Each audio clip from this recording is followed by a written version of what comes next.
ఆలు టిక్కీ చేస్తున్నాను.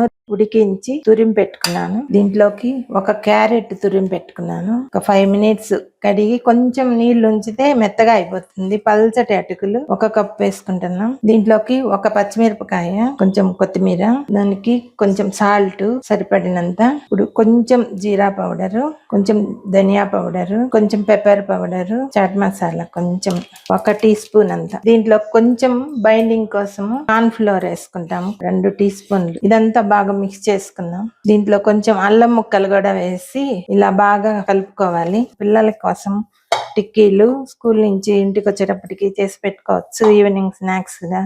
మసాలాలు ఎక్కువ వేయకుండా కొంచెం కొంచెం వేసి చేస్తున్నాను. ఇలా కొంచెం కొంచెం తీసుకొని ఇలా మనకు కావాల్సిన సైజులో, ఇంకా పెద్ద అయినా చేసుకోవచ్చు, చిన్నవైనా చేసుకోవచ్చు. ఇలా చేసుకొని కొంచెం కార్న్ ఫ్లవర్ లో అలా కలుపుకున్నాము. ఇలా అన్ని ఇలా చేసి పెట్టుకున్నాము. ఇలా ప్యాన్ లో షాలు ఫ్రై చేసుకున్నాము. కొంచెం ఆయిల్ వేసుకొని ఇలా చేసుకున్న టిక్కీలని కొంచెం ఇలా బాగా అదిమేసి ఇలా పెట్టుకొని కాల్చుకుంటే, కొంచెం పెద్ద సైజ్ అయినా చేసుకోవచ్చు. ఇలా ఒకటి పెద్ద సైజ్ చేశాను. మీడియం ఫ్లేమ్ లో కొంచెం కాగిన తర్వాత సిమ్ లో పెట్టి వేయించుకుంటే లోపల వరకు బాగా కాలి బాగా క్రిస్పీగా వస్తాయి. కొంచెం పైన కూడా ఇలా వేస్తాం ఆయిల్. ఇప్పుడు ఒకవైపు కాలింది, ఇటు తెచ్చుకున్నాము.